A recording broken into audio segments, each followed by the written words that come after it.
Bab 917, menyerahkan intelijen dan istirahat yang dideklarasikan sendiri. Meskipun misi untuk menangkap dan menjatuhkan Deamaiko baru turun kemarin, Biro Detektif memiliki informasi yang cukup, jadi memang tidak benar jika mereka tidak menangkap anggota penting setelah seharian. Yang terburuk, bukan hanya Biro Detektif yang menyelidiki kasus ini. Kantor Polisi 30, tempat sarang Deamaiko berada, juga sedang menyelidikinya.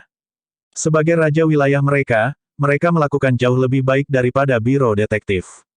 Mereka menangkap tokoh kunci dari dua geng dalam satu hari dan saat ini sedang mencoba menggali ikan besar geng. Di bawah tekanan kompetisi, Dustin hanya bisa memarahi para detektif, termasuk Luke dan Selina, selama 5 menit sebelum dia menyuruh mereka pergi dan mulai bekerja. Meskipun mereka dimarahi, tidak ada yang tidak senang. Dustin tidak memilih siapapun, yang berarti dia hanya menyuruh semua orang untuk bekerja keras. Setiap orang mendapat perlakuan yang sama, bahkan Luke dan Selina, pendukung setia Dustin, dimarahi. Seperti kata pepatah, jangan khawatir tentang kelangkaan, tetapi tentang distribusi yang tidak merata. Itu sama ketika mereka mendapatkan uang, itu sama ketika mereka dimarahi. Detektif veteran tidak berpikir apa-apa tentang dimarahi, untuk detektif, kulit tebal adalah suatu keharusan. Luke dan Selina mengikuti Dustin ke kantornya. Menutup pintu di belakang mereka, Luke berkata kepada Dustin sambil tersenyum, "Bos, apakah kamu bekerja lembur tadi malam? Kamu terlalu marah." Dustin tidak perlu memasang wajah lagi. Dia berkata tanpa daya, "Apa yang bisa saya lakukan? Kasus-kasus ini baru-baru ini praktis dibungkus hadiah untuk kami. Jika kita tidak mengambil kredit ini, apa yang akan dipikirkan oleh para petinggi tentang saya? Apa yang akan dipikirkan para detektif tua licik itu tentangku?" Luke dan Selina secara alami mengerti. Dustin harus menunjukkan kemampuan kerjanya kepada atasan. Pada saat yang sama, ia harus menunjukkan kemampuannya untuk meraih kredit kepada orang-orang di bawahnya. Seorang bawahan yang tidak bisa membantu atasannya memperbaiki masalah tidak memenuhi syarat. Seorang atasan yang tidak bisa memperjuangkan kredit untuk bawahannya juga tidak memenuhi syarat. Tapi ini dengan premis bahwa bawahannya bisa menangkap ikan besar dengan cepat, bahkan ibu rumah tangga yang paling pintar pun tidak bisa memasak tanpa nasi.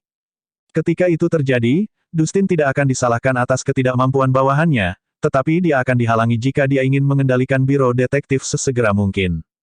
Luke terkekeh dan memberi isyarat pada Selina. Selina mengeluarkan setumpuk file dari dompetnya dan meletakkannya di meja Dustin. Dustin membuka penutupnya dan bertanya, "Apa ini?" Luke berkata, "Sedikit tentang geng Deamaiko. Informasi ini adalah produk pribadi, dan terutama tentang agen bawah tanah Deamaiko. Damon dan Mindy telah bertarung dengan Deamaiko selama bertahun-tahun, dan mereka tahu lebih banyak tentang gengnya daripada polisi." Digabungkan dengan analisis Luke, dia menemukan kecerdasan ini. Namun, sarang Deamaiko baru saja dimusnahkan malam sebelumnya, jadi Luke tidak bisa mengeluarkan ini sebelumnya, dan hanya bisa memberikannya kepada Dustin hari ini. Dustin tidak mengatakan apa-apa lagi dan dengan cepat membaca informasinya. Kurang dari 10 detik, dia memberikan seruan ringan dan membalik-balik file. Luke, bagaimanapun, berkata, "Bos, Anda bisa melihat filenya nanti. Anda dapat mengatur tugas untuk orang lain, tetapi kami tidak akan berpartisipasi dalam operasi." Bagaimana kedengarannya? Dustin berpikir sejenak dan mengerutkan kening. Tidak perlu bagimu untuk menyerahkan kredit. Luke merentangkan tangannya. "Bos, yang kurang dari kita berdua adalah waktu dan pengalaman." Dustin menepuk dahinya. Untuk sesaat, dia telah melupakan sejarah kontribusi ekstrim Luke dan Selina, mereka selamanya menunggu kapan mereka bisa dipromosikan. Di LAPD dan NYPD, seseorang hanya bisa meminta promosi setelah bekerja beberapa tahun. Misalnya, seorang perwira polisi harus bekerja sebagai detektif selama 2 hingga 3 tahun sebelum dia dapat melamar menjadi seorang sersan. Jajaran letnan, pengawas, dan wakil pengawas berikutnya pada dasarnya membutuhkan 2 hingga 3 tahun kerja sebelum promosi dapat dipertimbangkan. Di LAPD, koneksi Luke dan Selina adalah Tony Stark, dan mereka berada di bawah pengawasan sutradara. Mereka mengumpulkan kontribusi yang luar biasa, namun posisi mereka sebagai detektif hanya disesuaikan satu tingkat. Jika Luke langsung dipromosikan menjadi sersan, dia pasti akan menjadi terkenal di Los Angeles atau bahkan Amerika, banyak orang akan berulang kali mempelajari prestasi masa lalunya. Menonjol bukanlah sesuatu yang akan dilakukan Luke. Memegang tumpukan file, Dustin melepaskannya. Informasi ini membuktikan bahwa Luke dan Selina tidak main-main dalam pekerjaan. Sekarang Luke telah memberinya pujian, apalagi yang bisa dia katakan. Mereka telah menjadi rekan kerja selama 1 tahun. Selain kasus-kasus penting yang harus diserahkan kepada mereka, dia tidak pernah memberi mereka instruksi apapun. Bahkan ketika dia tahu bahwa Luke dan Selina sedang bermalas-malasan, dia tidak pernah mengatakan apa-apa. Karena dia tidak bisa menggunakan promosi sebagai hadiah, dia hanya bisa menunjukkan sikap pilih kasih kepada dua orang penting ini. Membaca file-file itu, dia tidak bisa menahan diri untuk tidak bergumam pada dirinya sendiri. Sial, dari semua orang yang pernah bekerja di bawahku, ini adalah pasangan yang paling berharga. Setelah menggunakan kecerdasannya untuk membuat Dustin sibuk, Luke pergi bersama Selina. Kecerdasan ini sebenarnya merupakan langkah maju lainnya dalam meningkatkan tekanan pada Kingpin. Deamaiko sudah mati, tapi seharusnya masih ada beberapa pemimpin kunci yang masih hidup. Selama mereka bisa menghasilkan uang, mereka akan membantu Kingpin mendistribusikan barang. Kematian bos mereka tidak banyak mempengaruhi anggota geng Deamaiko yang tersisa. Tanpa Deamaiko untuk mengambil keuntungan, mereka bisa menghasilkan banyak uang dalam waktu singkat. Tugas utama saat ini adalah terus menekan Kingpin. Luke tidak ingin membuang waktu untuk menggoreng ikan kecil, menyerahkannya kepada rekan-rekannya bukanlah pilihan yang buruk.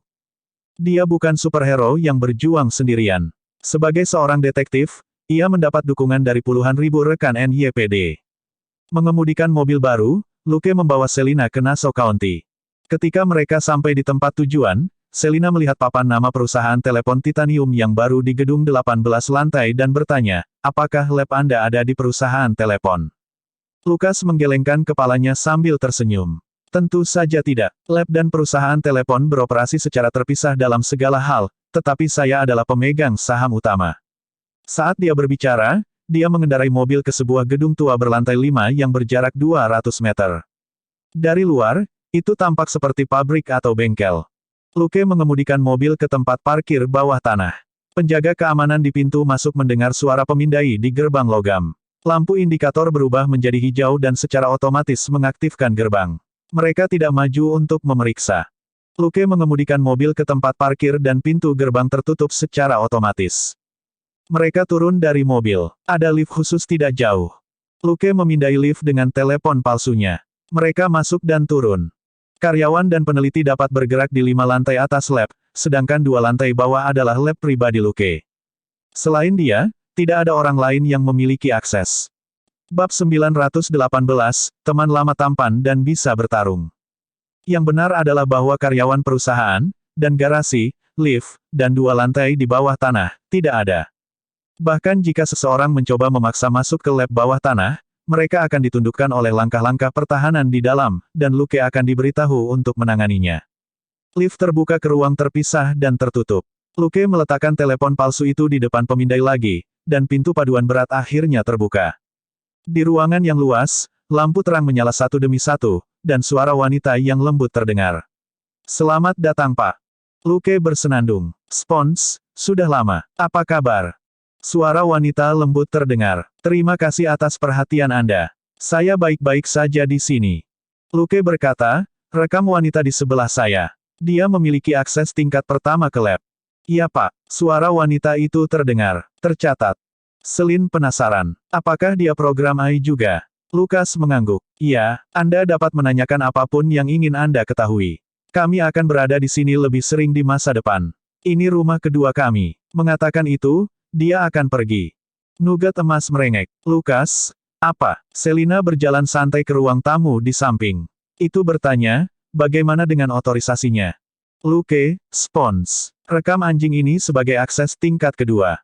Nugat emas merengek. Luke berkata, akses tingkat pertama terutama untuk penggunaan peralatan uji. Jadi, apakah kamu sudah hafal tabel perkaliannya? Anjing itu berbalik dengan tegas dan mengikuti Selina untuk melihat tempat baru. Luke mengerucutkan bibirnya. Tidak ada tantangan untuk menyingkirkan siswa yang sangat buruk sepertimu. Mengesampingkan nugat emas, Luke berjalan ke lab di samping dan memeriksa peralatannya. Hanya 60% dari peralatan yang dia butuhkan ada di sini, sisanya telah dipesan atau untuk sementara kehabisan stok. Tapi dia tidak akan pernah memiliki peralatan penelitian yang cukup. Bahkan jika peralatannya tidak tua, sebagian besar peralatan di sini akan usang dalam 5 tahun dan masih perlu diganti. Jadi, Luke tidak terburu-buru. Membelinya satu demi satu masih baik-baik saja. 20 menit kemudian, dia mengaktifkan layar virtual dan bersiap untuk bekerja. Tiba-tiba ada ledakan, oh, iya. Dan, ayolah, sayang. Dia menoleh dengan ekspresi gelap dan melihat Gold Nugget melompat-lompat panik karena tidak terbiasa dengan fasilitas di sini. Beberapa detik kemudian, Selina yang mematikan layar virtual di ruang tamu, dan dia mengangkat bahu. Ia ingin menonton drama. Mengingat karakter yang hampir seukuran aslinya di layar virtual, Luke menghela nafas. Apakah kamu harus membuatnya begitu besar? Anda bisa mengecilkannya sedikit. Juga, Anda dapat mematikan lampu dan membuat ruang tamu kedap suara, ditambah ada earphone nirkabel. Tidak perlu menggunakan sistem suara eksternal. Selina tertawa, lalu mengusap kepala anjing itu dengan marah. Aku bilang jangan main-main. Dengar itu. Pergi ke samping dan kecilkan gambarnya dan kenakan earphone untuk menonton dramamu. Gold Nugget melakukan apa yang dia katakan. Melihat situasinya, Luke menggelengkan kepalanya sambil tersenyum dan menutup pintu lab. Dia kemudian menurunkan transparansi jendela dan mulai bekerja. Pembunuh bayaran yang muncul kemarin telah mengungkapkan bahwa ada karunia pada mereka, jadi Luke memutuskan untuk menunda operasi pembersihan. Dia baru saja naik level tetapi belum mencapai 40 kekuatan mental. Ketika kekuatan mentalnya mencapai 40, dia akan membutuhkan 1 atau 2 hari lagi untuk membiasakannya. Juga, dia adalah pengganggu lokal, New York. Hanya orang idiot yang gegabah memulai perang tanpa mengetahui jumlah dan kekuatan pembunuh bayaran. Intelijen didahulukan sebelum operasi apapun. Jadi, lebih baik dia dan Selina beristirahat selama beberapa hari ke depan, dan memanfaatkan waktu untuk menggunakan fasilitas lab untuk meningkatkan peralatan mereka. Setelah hari yang sibuk, Luke menerima telepon dari Robert setelah makan malam. Setelah bertukar salam, Robert bertanya, "Bagaimana kabarmu di New York?" Luke tidak terlalu memikirkannya. Tidak apa-apa. Bos mendukung kami, dia wakil komisaris pertama NYPD, dan rekan-rekan saya tidak cukup bodoh untuk berkelahi dengan saya. Rasanya seperti di Shackleford. Robert berkata, kamu benar-benar percaya diri. Setelah tinggal bersama Luke selama lebih dari 10 tahun, Robert memiliki pemahaman yang mendalam tentang kepribadiannya.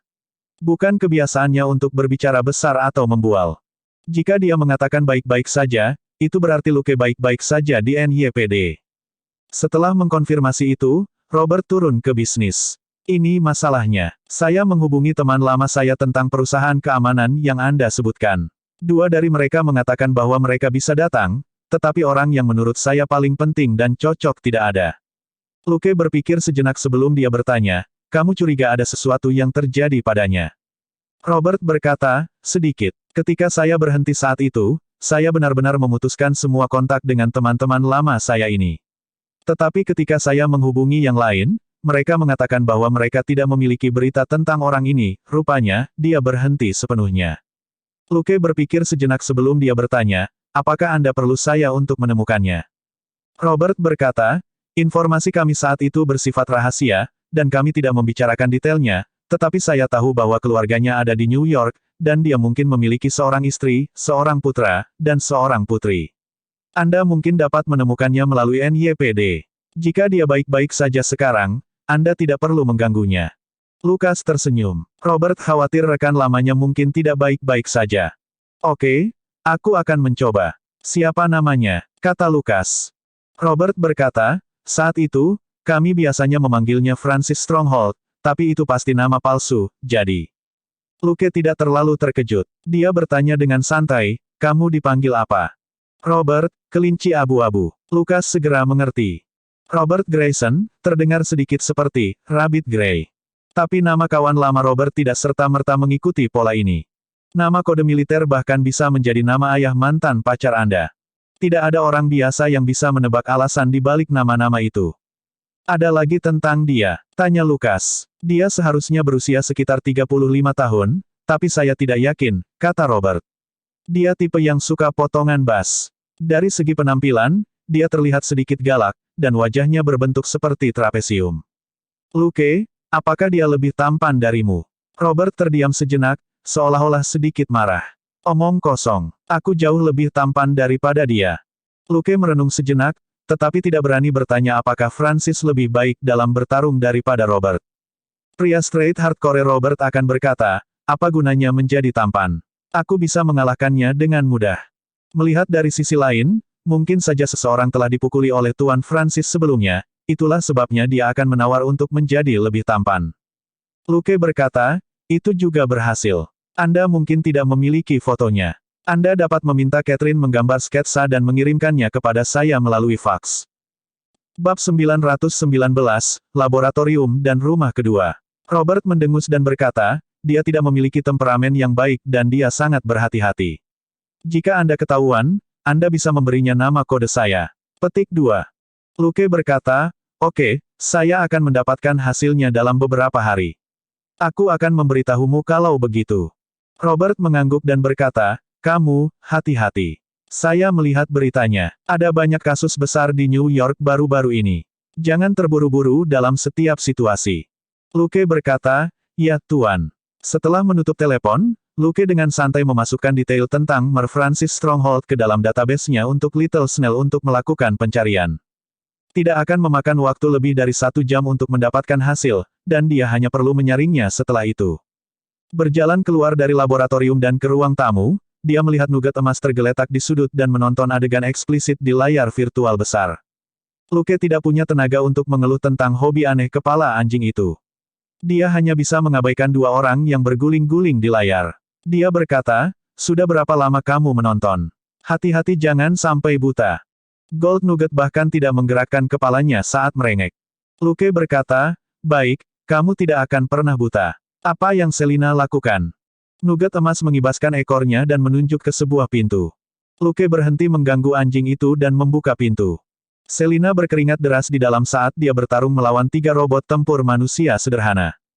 Robot tempur ini memiliki struktur yang kokoh, dan ada bantalan di dada, perut, dan kaki mereka untuk memastikan tangan pejuang tidak mudah terluka. Bahkan dengan kekuatan Selina saat ini, masih sulit baginya untuk menghadapi ketiga robot tempur yang membagi pekerjaan secara merata dan bergiliran maju untuk melawannya. Luke mengamati sejenak sebelum dia berkata, perintah, berhenti menyerang. Ketiga robot itu segera berhenti bergerak dan berdiri diam. Selina buru-buru mundur beberapa meter saat dia keluar dari pengepungan. Dia duduk di lantai dan tidak bisa menahan diri untuk tidak berteriak, apa-apaan ini? Bukankah mereka semua lebih baik dari Daredevil? Lukas menggelengkan kepalanya sambil tersenyum. Kau meremehkan si idiot itu. Jika dia memiliki fisikmu, dia bisa menangani 2 robot tempur dengan mudah. Tentu saja, kamu juga bisa melakukannya jika kamu memiliki indera yang sangat tajam. Selina terbaring lemas di lantai dengan kaki terentang. Tapi hanya ada 1 Daredevil. Bisakah robotmu menghasilkan energinya sendiri? Luke mengangguk, lalu menggelengkan kepalanya. Mereka tidak begitu pintar. Dalam lingkungan yang rumit, sangat mudah bagi seseorang untuk menahan mereka, lalu menghancurkannya. Kedua, fungsinya belum dipilah-pilah. Isi daya selama 10 menit, dan hanya dapat digunakan hingga setengah jam. Mereka hanya dapat digunakan untuk pelatihan untuk saat ini. Petik 2. Jika dia bisa menghasilkan reaktor busur, dia bisa memecahkan masalah energi, tapi Luke tidak akan menggunakan barang sensitif seperti itu pada robot tingkat rendah. Dia kemudian berjalan dan mengambil Selina. Pergi mandi. Kami akan menghabiskan sebagian besar waktu di sini selama beberapa hari ke depan. Jangan terlalu cemas. Selina berkata, tunggu, kamu bertarung 1 ronde dengan mereka. Aku mau melihat. Luke berkata sambil tersenyum, apakah itu perlu? Namun, Selina bersikeras. Aku ingin melihat seperti apa kesenjangan di antara kita. Luke meletakkannya di atas peralatan kebugaran di samping dan berkata, kamu mungkin putus asa. Karena itu, dia masih berjalan ke tengah dan memerintahkan ketiga robot itu, pesan, mode pertempuran ekstrim aktif. Ketiga robot itu segera bergerak. Dibandingkan dengan saat mereka melawan Selina sebelumnya, mereka jauh lebih cepat, dan tangan serta kaki mereka bersiul saat mereka mengayunkannya. Selin terkejut. Ada juga mode ini. Luke hanya bergerak 2 kali dan tangan serta kaki ketiga robot itu melewatinya. Dia berputar dan memotong leher ketiga robot itu. Ketiga robot itu segera berubah menjadi merah dan berhenti bergerak. Selina bertanya, apa artinya itu? Luke kembali dan berkata, dalam mode pertarungan ekstrim, mereka akan mengeluarkan kemampuan tempur penuh mereka. Namun, mereka meniru manusia, sehingga mereka secara otomatis memasuki mode siaga ketika mereka menerima serangan mematikan. Dalam mode latihan reguler yang Anda gunakan, mereka akan terus menyerang kecuali mereka kehabisan listrik atau diperintahkan untuk berhenti. Selina tercerahkan. Bagaimana jika kamu melanggarnya? Luke berkata, hanya ada 3 dari mereka untuk saat ini. Tidak ada waktu untuk membuat sesuatu yang lebih baik. Jika saya melanggarnya, apa yang akan Anda mainkan? Jangan bilang kamu ingin kembali ke target. Selina menggelengkan kepalanya dengan tegas. Dengan robot yang kuat dan tak kenal lelah dalam situasi pertempuran tiruan sebagai lawannya, dia merasa kekuatannya meningkat dengan cepat. Dia tidak ingin mencapai target mati itu. Berapa banyak kekuatan yang kamu gunakan barusan? Dia bertanya lagi. Luke berpikir sejenak, lalu menggelengkan kepalanya. Perbedaan kekuatannya terlalu besar. Bagi saya, ini hanya masalah menjatuhkan mereka dengan satu pukulan, semudah seorang juara tinju menjatuhkan orang biasa hanya dengan satu pukulan. Selina sedikit tertekan. Bukankah itu berarti aku hanya bisa menerima 2 pukulan darimu? Luke merasa geli. Jika saya tidak mengeluarkan kartu truf saya, akan sulit bagi saya untuk berurusan dengan Anda dan nugget emas dalam bentuk lengkap Anda. Bisakah kamu benar-benar tidak menggunakan kekuatan Gold Nugget saat kamu benar-benar membutuhkannya? Selina mendengus. Anda tidak memiliki nugget emas. Kenapa kamu begitu kuat? Luke tersenyum tetapi tidak mengatakan apa-apa. Dia tidak punya Gold Nugget, tapi dia punya Daddy System. Mereka semua curang, paling-paling, itu adalah perbedaan level. Tentu saja, Luke tidak akan meremehkan Selina. Selina sekarang mampu menahan dirinya sendiri. Dia hanya butuh waktu untuk membangun kepercayaan dirinya. Dari mana datangnya kepercayaan diri itu? Secara alami, itu berasal dari memukuli orang. Semakin kuat orang yang dia pukul, semakin percaya diri dia. Jadi, gadis, Anda harus bekerja lebih keras di masa depan. Keesokan harinya, Luke menelepon Robert. Saya sudah melakukan pemeriksaan kasar. Ada lebih dari 1000 pria di New York yang sesuai dengan deskripsi Anda. Sebaiknya Anda meminta Catherine untuk memberi saya sketsa, atau saya harus mengirimkan semua fotonya kepada Anda. Robert berkata, aku akan meminta Catherine untuk menggambarnya malam ini. Simpan foto-foto itu untuk dirimu sendiri. Dia kemudian menutup telepon. Luke terkekeh dan pergi bermain-main dengan Selina. Hujan gerimis di New York hari ini, dan suhu di luar di bawah 10 derajat Celcius. Ketika angin dingin sesekali bertiup, itu bahkan lebih dingin. Ada lebih sedikit orang di jalanan, dan kemacetan lalu lintas tidak separah itu. Luke melaju melewati berbagai target. Kamera pengintai di mobil baru mencari orang-orang yang mencurigakan. Bahkan sekilas, dia bisa tahu bahwa ada orang yang bertingkah tidak normal di dekat sarang geng. Beberapa lokasi utama masih memiliki jendela yang terbuka pada hari hujan ini, dan ada kamera di dalamnya yang memata-matai target mereka. Orang-orang dan lokasi yang mencurigakan ini hanya bisa dimiliki oleh pembunuh bayaran yang kurang terampil. Seorang pembunuh bayaran yang benar-benar terampil tidak akan membuat begitu banyak kesalahan tingkat rendah. Namun, ada banyak benih kecil ini, dan setidaknya ada 6 atau 7 target yang mencurigakan. Hadiah balas dendam baru diposting kemarin, tetapi sudah ada begitu banyak orang hari ini. Sejumlah besar pemain mungkin akan tiba di medan perang dalam 2 hari ke depan.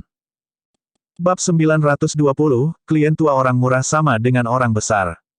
Memikirkan pertemuan besar yang akan berlangsung di New York dalam 2 malam, Luke tersenyum. Apa itu pembunuh bayaran? Seorang pembunuh bayaran harus mengambil setidaknya 1 nyawa untuk disebut satu, dan jumlah orang yang dia bunuh sebanding dengan levelnya. Seorang pembunuh bayaran top di industri tidak dapat dianggap seperti itu jika dia tidak mengubahnya menjadi bisnis besar. Dia sudah lama menyimpulkan bahwa menurut aturan sistem, pembunuh bayaran adalah penjahat, dan jumlah orang yang mereka bunuh mewakili jumlah pengalaman dan poin kredit yang diberikan sistem kepada mereka. Membunuh seseorang tanpa alasan yang sah, atau membunuh orang yang tidak bersalah bahkan dengan alasan yang sah, tidak bisa lepas dari pernyataan sistem yang jahat. Berapa banyak dari pembunuh bayaran yang datang demi uang ini akan menunjukkan belas kasihan kepada orang yang tidak bersalah. Luke merasa bahwa jika memang ada pembunuh bayaran yang sangat berhati-hati, dia akan menerima pengurangan poin kreditnya. Jadi, para pembunuh ini bukanlah musuh di matanya, tapi sekelompok elit dan bahkan monster boss. Memikirkan itu, dia dalam suasana hati yang baik dan mau tidak mau menyenandungkan sebuah lagu. Mereka mengatakan kepadanya untuk tidak pernah datang ke sini. Selina meliriknya dan tidak mengatakan apa-apa. Selama beberapa hari terakhir, pria ini suka bersenandung setiap kali dia bebas. Dia dalam suasana hati yang baik. Dia pikir dia mungkin senang bahwa dia mendapatkan lab yang dia rindukan. Luke selalu suka bermain-main dengan hal-hal mekanis, termasuk baju besi, peralatan portabel, drone, mobil, dan sepeda motor. Tidak hanya membuat barang baru, ia juga secara khusus merenovasi beberapa benda mekanik antik dan tua yang ia pajang di rumah. Hobi ini membuatnya terlihat seperti pria parubaya yang bernostalgia. Pria adalah anak-anak yang tidak pernah tumbuh dewasa. Selina tidak memikirkannya dan bertanya, apakah kita akan terus menyelidiki lingkungan di sekitar target di sore hari? Tidak, aku akan mencari kenalan. Luke menggelengkan kepalanya dan berkata dengan santai, panggil Wade Wilson. Telepon mobil segera mulai menghubungi nomor tersebut. Selin tercengang. Mengapa kamu mencari orang murahan itu? Mendengarkan nada dering, Luke berkata dengan santai, dia adalah seorang tiran New York dan seorang tentara bayaran. Apakah Anda pikir dia tidak akan tahu tentang kesepakatan 10 juta ini?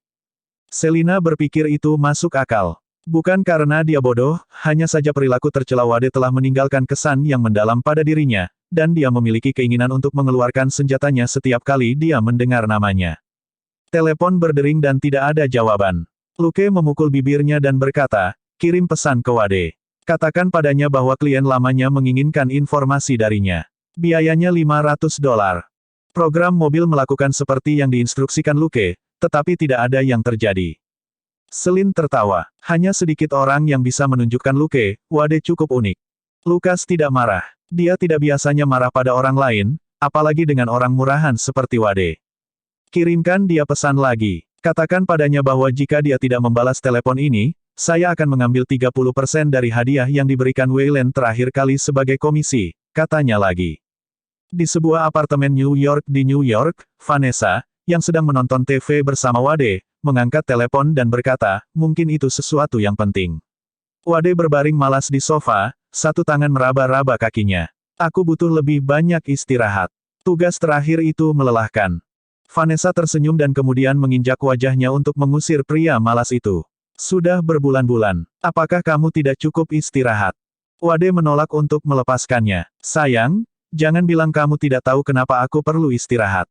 Vanessa memutar matanya ke arahnya dan membuka pesan dari nomor tak dikenal. Setelah melihat, dia melemparkan telepon ke Wade.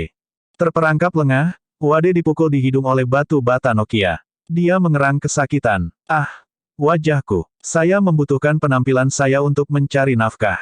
Petik 2. Vanessa berkata, klien lamamu mencarimu.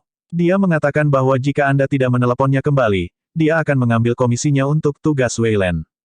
Wade menutupi wajahnya dan mendengus. Bermimpilah, tidak ada yang bisa mengambil uang dari saya. Ketika dia melihat Vanessa yang setengah tersenyum, dia dengan cepat menambahkan, uangku adalah uangmu. Vanessa marah sekaligus geli. Dia tidak bisa membantu tetapi mencubit pipinya. Apakah saya pernah menginginkan uang Anda? Wade segera menggelengkan kepalanya. Tidak, kaulah yang membesarkanku saat ini. Vanessa berkata tanpa daya, baiklah, cepat panggil dia. Bukankah kamu mengatakan bahwa kamu ingin mengadakan pesta Natal? Jika Anda tidak punya uang, apakah Anda akan membuat teman Anda minum air keran? Membaca pesan di teleponnya, Wade berkata, ini Natal. Ini favorit saya. Itu hanya milik kita berdua. Saya tidak akan menelepon siapapun. Bahkan jika mereka datang, mereka harus membawa minuman sendiri. Pada saat itu, dia akhirnya melihat dua pesan. Tertegun sejenak, dia memiringkan kepalanya dan berpikir sejenak. Dia tidak bisa membantu tetapi mendecakkan lidahnya dan segera menelepon kembali. Vanessa penasaran, agar Wade menghubungi mereka secara proaktif, apakah mereka benar-benar klien lama? Atau apakah dia berhutang banyak uang kepada pihak lain, seperti komisi? Wade memperhatikan ekspresinya dan mengucapkan kata-kata, pria besar. Vanessa mengerti. Tidak peduli berapa banyak uang yang dia dapatkan dari kliennya, mereka hanya dua jenis orang bagi Wade, besar dan kecil. Kemudian, dia melihat Wade tersenyum patuh. Hei, Bos Luke, sudah lama. Apakah Anda membutuhkan saya untuk sesuatu? Petik 2. Di dalam mobil, Luke berkata sambil tersenyum, Tuan Wilson, tidak mudah menghubungimu. Apa saya mengganggu Anda? Tentu saja, tangan Wade masih berada di kaki Vanessa saat dia bergumam pada dirinya sendiri, tetapi dia segera menyangkalnya. Tidak, biaya informasi itu. Luke berkata, tidak nyaman melalui telepon. Mari kita bicara ketika kita bertemu. Petik 2. Wade sangat senang. Ah, Bos Luke, saya kembali ke New York sekarang. Jika Anda ingin bertemu dan berbicara secara detail, Anda mungkin harus menanggung uang saku perjalanan saya. Saya tidak akan meminta banyak untuk tiket pesawat, hanya kelas bisnis dan hotel bintang 4. Saya berada di Four Seasons Hotel terakhir kali, dan itu mengerikan. Toiletnya bocor, dan saya tidak bisa tidur nyenyak selama berhari-hari karena menetes. Hanya bagus, dia bisa membawa Vanessa ke Los Angeles untuk liburan pranatal gratis, dan mereka bisa pergi ke pantai untuk menikmati matahari. Dia sudah membuat rencana di dalam hatinya. Di dalam mobil, Selina mau tidak mau mengutuk orang murahan ini. Namun, Luke tetap tenang. Dia bisa marah pada siapa saja, tapi tidak dengan Wade. Itu hanya akan menyiksanya dan membuat Wade bahagia. Dia hanya memotongnya. Wilson, aku di New York. Yang terbaik adalah tempat tidur ganda di kamar, jenis bundar sehingga aku tidak akan jatuh ketika aku berguling-guling. Apa yang kamu katakan? Baru setelah itu Wade terdiam karena terkejut. Bab 922, pertemuan pertama, dan 2 transaksi. Luke menyesap koknya lagi tanpa tergesa-gesa. Aku tidak akan memaksamu untuk menyakiti pria bertopeng, imut itu. Saya hanya peduli dengan pembunuh bayaran. Petik 2. Wade kehilangan kata-kata. Apa-apaan? Baru pada saat itulah dia ingat bahwa meskipun warga tidak populer di kalangan polisi, pembunuh bayaran tidak diragukan lagi adalah target yang lebih cocok. Orang di depannya kebetulan adalah seorang polisi. Dia hanya tidak tahu mengapa polisi LAPD datang untuk mencuri pekerjaan NYPD. Tapi itu tidak ada hubungannya dengan dia. Luke menyesap kok lagi dan mengguncang botol di tangannya saat dia melihat cairan itu mendesis. Selidiki setiap pembunuh bayaran, dan lihat terutama betapa berbahayanya mereka. Setiap orang akan menjadi 100 hingga 1000 dolar. Petik 2. Sedikit itu, Wade hanya bisa berteriak. Lukas tertawa. Ini adalah biaya informasi. Saya hanya ingin informasi tentang penampilan, bentuk tubuh, latar belakang, dan alias mereka. Aku tidak memintamu untuk membunuh mereka. Wade mendengarkan dan menghitung dalam hatinya. Hadiah besar kali ini akan menarik setidaknya ratusan pembunuh bayaran yang ingin menjadi kaya, dan beberapa dari mereka pasti sangat kuat. Dia tidak perlu menyelidiki segala sesuatu tentang pihak lain, seperti di mana mereka tinggal. Selama itu adalah sesuatu yang dia dengar, dia bisa melaporkannya kepada pria besar ini. Dia bahkan mungkin dapat meningkatkan biaya informasi. Jika beberapa lusin terlalu sedikit, tidak bisakah dia membuat lebih dari 100 laporan palsu untuk pria besar ini? Dengan begitu, dia akan mendapatkan puluhan ribu dolar. Memikirkan itu, dia tersenyum dan berkata, bukankah itu terlalu rendah? Bos, bagaimana kalau sedikit ditingkatkan? Petik 2. Luke berkata, menurutmu itu terlalu sedikit. Kemudian hitung komisi saya dari terakhir kali. Di bidang pekerjaan Anda, itu harus 10 hingga 30%. Saya akan mengambil nilai tengah 20%. Terakhir kali, Anda mendapatkan setidaknya 7 angka. Saya akan menghitung jumlah terendah 1 juta, jadi 20% adalah 200.000. Wade tanpa sadar bertanya, bukankah setengah dari 30% 15%? Lukas mengangkat alis. Jadi, Anda akan memberi saya 150.000. Mendengar bahwa dia sekarang tiba-tiba memiliki hutang 6 digit, Wade dengan tegas mengangkat tangannya untuk menyerah. Oke. Saya pikir harga yang Anda tawarkan sangat masuk akal. Saya tidak sabar untuk mulai bekerja. Ini kesepakatan, sayang. Dengan itu, dia menghabiskan segelas whisky dalam satu tegukan dan lari. Sambil memegang koknya, Luke berdiri dan berkata kepada Selina, ayo pergi. Bartender yang tidak jauh dari sana tiba-tiba berkata, saya juga bisa memberi Anda informasi. Bagaimana kalau menggunakan harga yang Anda sebutkan? Petik 2. Lukas tertawa. Apakah kamu tidak takut Wade akan mengejarmu? Bartender itu mendengus. Dia pandai membunuh orang. Ketika datang untuk mencari informasi, dia jauh lebih buruk. Petik 2. Luke bersenandung dan menatap pelanggan di bar. Kamu tidak akan menjual informasi mereka kepadaku, kan? Bartender itu mengangkat bahu. Jika memungkinkan, tentu saja saya tidak keberatan, tetapi orang-orang di sini mungkin tidak memiliki kredensial pembunuh bayaran. Kalau tidak, mengapa mereka nongkrong di sini untuk minum? Petik 2. Luke bertanya, berapa lama yang kamu butuhkan? Bartender itu berkata, kamu bisa datang lusa. Lukas mengangguk. Sepakat. Dia akan pergi. Bartender itu menghentikannya lagi. Tunggu. Lukas, Bartender itu berkata, Anda baru, jadi saya harus menerima deposit. Ingat, ini adalah deposit. Luke melemparkan segulung uang tunai ke dalam toples kaca. Maka kamu harus bekerja lebih keras. Jangan sampai kehabisan bahkan setoran. Petik 2. Melihat Luke dan Selina, Bartender mengeluarkan gulungan uang tunai dari toples kaca dan meletakkannya di bawah meja. Klien yang bisa disukai Wade memang sangat kaya. Si bartender bergumam. Luke telah memberinya gulungan super standar $100, yang berisi $2.000. Dalam pekerjaan mereka, deposit adalah 50% dari jumlah, tetapi hanya mereka yang memiliki kredibilitas dan kemampuan yang baik yang bisa mendapatkannya. Biasanya, itu 20% dulu. Dengan kata lain, Luke telah menyisihkan $10.000 untuknya. Ini adalah masalah besar yang langka. Memikirkan itu, bartender dengan cepat berjalan di belakang konter dan mengangkat telepon. Saat Luke tiba di lab, Robert memanggilnya. Periksa faksnya, aku mengirimimu sketsanya. Luke menutup telepon dan melihat faks yang baru saja dikirim. Siput kecil, bandingkan gambar ini dengan target yang dicurigai di database. Beritahu saya jika Anda menemukan sesuatu. Petik 2. Setelah memberikan instruksi, dia melihat sketsa dan bergumam, benar-benar terlihat garang, tapi dia memiliki aura jagoan. Dia mungkin lebih populer daripada Robert. Pria dalam sketsa itu memiliki mata kecil, hidung besar, wajah trapesium, dan rambut pendek.